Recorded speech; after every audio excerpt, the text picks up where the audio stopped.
सनातन धर्म में गुरुवार का दिन भगवान विष्णु और बृहस्पति देव को समर्पित किया गया है। धार्मिक मान्यताओं के अनुसार गुरुवार का व्रत रखने से बृहस्पति देव भगवान विष्णु के साथ साथ माँ लक्ष्मी की कृपा भी शीघ्र ही प्राप्त हो जाती है। यह व्रत पुरुष, महिला, कुंवारी लड़कियाँ, लड़के कोई भी रख सकते हैं। कहते हैं जो व्यक्ति सच्चे मन से इस व्रत को करता है उसकी सारी इच्छाएं पूर्ण हो जाती है। अगर आप भी गुरुवार का व्रत रख रहे हैं या रखने की सोच रहे हैं तो यहाँ जाने गुरुवार व्रत कथा, पूजा विधि, महत्व, नियम, मंत्र और आरती।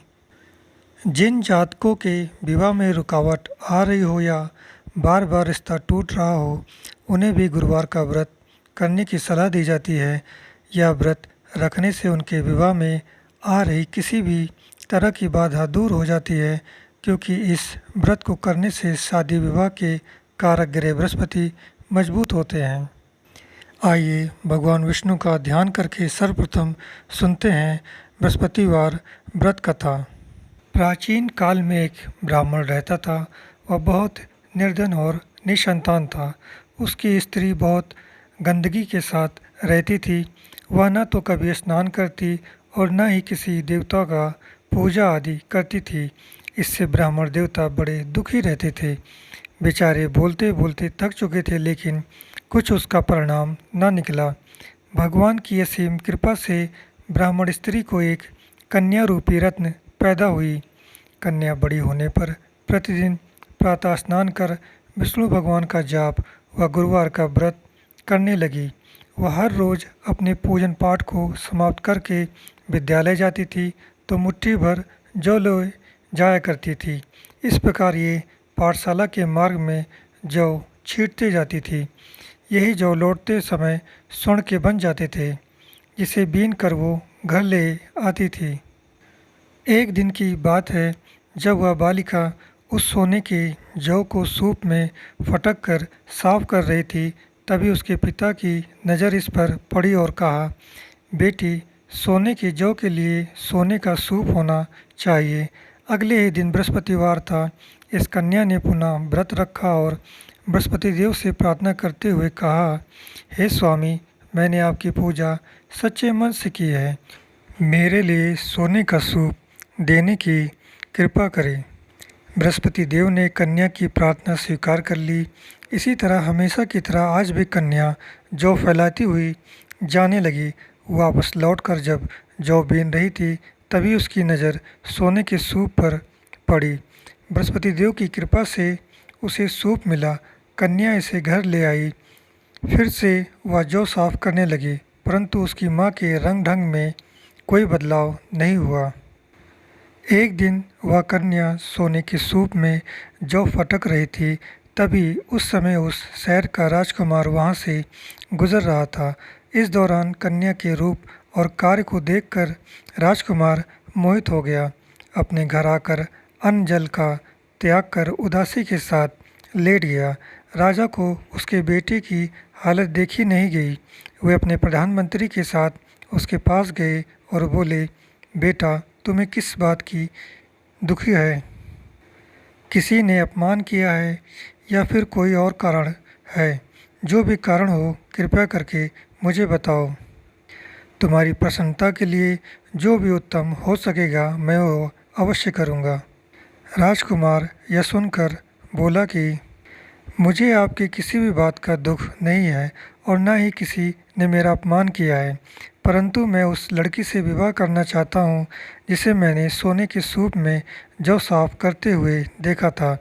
यह सुनकर राजा को आश्चर्य हुआ और बोला, बेटा, इस तरह की कन्या का पता तुम ही लगाओ। मैं तेरा विवाह उससे अवश्य करवा दूंगा। राजकुमार ने उस लड़की के घर का पता बताया।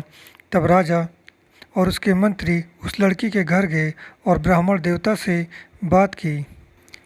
ब्राह्मण देवता अपनी कन्या का विवाह राजकुमार के साथ करने के लिए तैयार हो गए। विधि विधान से ब्राह्मण की कन्या का विवाह राजकुमार के साथ संपन्न हुआ। कन्या के घर से जाते ही उस ब्राह्मण देवता के घर में पुनः गरीबी का निवास हो गया। इनके भोजन के लिए भी अन्न बड़ी मुश्किल से मिल पाता था। एक दिन ब्राह्मण देवता दुखी होकर अपने पुत्री के पास गए बेटी ने पिता की दुखी अवस्था को देख माँ का हाल पूछा। तब ब्राह्मण ने सब कुछ बताया। इसके बाद कन्या ने ढेर सारा धन देकर अपने पिता को विदा कर दिया। इस तरह ब्राह्मण का कुछ समय तो सुखपूर्वक व्यतीत हो गया, लेकिन कुछ ही दिनों के बाद फिर वही हाल हो गया। ब्राह्मण फिर अपनी पुत्री के पास गया और पूरी स्थिति बताई। इस पर लड़की बोली, पिताजी आप माताजी को यहाँ ले आओ, मैं उसे पूरी विधि बता दूंगी जिससे निर्धनता दूर हो सकती है। इसके बाद ब्राह्मण देवता अपनी स्त्री को साथ लेकर आए। फिर कन्या अपनी माँ को समझाने लगी, हे माँ, तुम प्रातःकाल उठकर प्रथम स्नान करने के बाद विष्णु भगवान का पूजन करो तो सारी दरिद्रता दूर हो जाएगी। इसके बाद भी उसकी माँ ने एक भी बात नहीं मानी। प्रातःकाल उठने के साथ ही अपनी पुत्री के बच्चों की जूठन खा ली। माँ के बर्ताव से उसकी पुत्री को भी बहुत गुस्सा आया। बेटी ने एक रात कोठरी से सारे सामान को बाहर निकाल कर अपनी माँ को उसमें बंद कर दिया। फिर अगली सुबह उसे निकाला और स्नान करा के जबरन पाठ करवाया। फिर उसकी माँ की बुद्धि ठीक हो गई। यह प्रत्येक बृहस्पतिवार को व्रत रखने लगी। इस व्रत के प्रभाव से ब्राह्मण देव का घर खुशियों से भर गया। वे बहुत ही धनवान और पुत्रवान हो गए। बृहस्पति जीव की प्रभाव से लोक के सुख भोग कर स्वर्ग को सिधार गए। बृहस्पतिवार व्रत पूजा विधि। गुरुवार के दिन सूर्योदय से पहले उठकर स्नान करके पीले वस्त्र धारण करें। इसके बाद भगवान विष्णु और बृहस्पति देव का ध्यान करके व्रत का संकल्प लें। फिर बृहस्पति देव को विधिवत पूजा करें।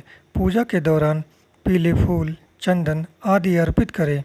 गुरुवार व्रत के भोग में भगवान को चने की दाल और गुड़ चढ़ाएं।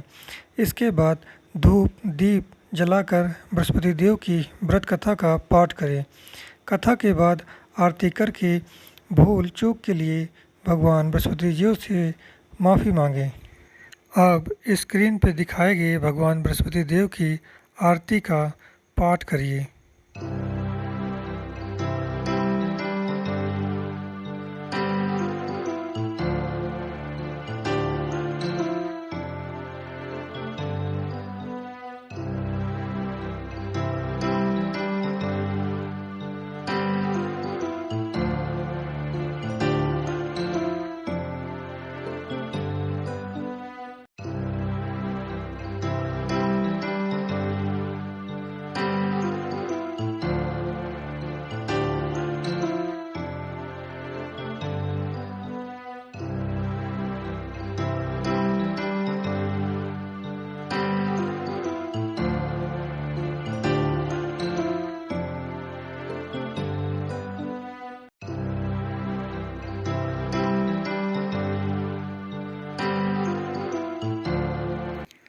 आरती करने के पश्चात आइए जानते हैं इस व्रत के महत्व के बारे में। बृहस्पतिवार व्रत का महत्व। बृहस्पति देव ज्ञान और बुद्धि के देवता माने जाते हैं। उनकी आराधना से बुद्धि तेज होती है। गुरुवार का व्रत रखने से जीवन में सुख, समृद्धि, शांति आती है। वहीं लड़कियों के विवाह में आ रही अड़चनें भी दूर हो जाती हैं। गुरुवार का व्रत रखने से भगवान विष्णु की भी कृपा बरसती है।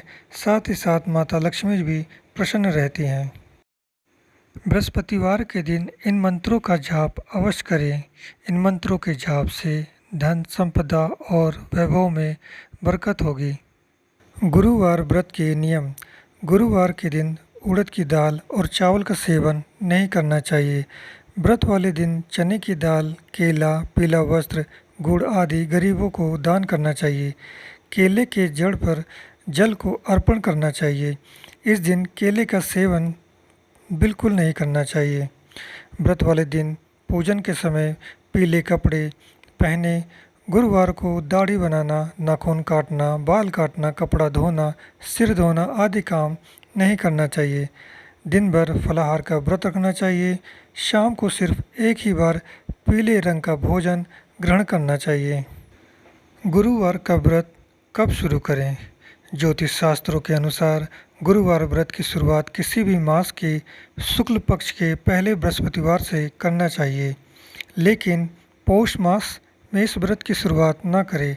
आप 16 गुरुवार तक व्रत रखें, 17वें गुरुवार को उद्यापन कर सकते हैं। इसके अलावा गुरुवार का व्रत आप 1, 3, 5, 7 और 9 साल या फिर आजीवन भी रख सकते हैं। मैं आशा करता हूँ वीडियो में दी गई जानकारी आप सभी के लिए लाभकारी होगी।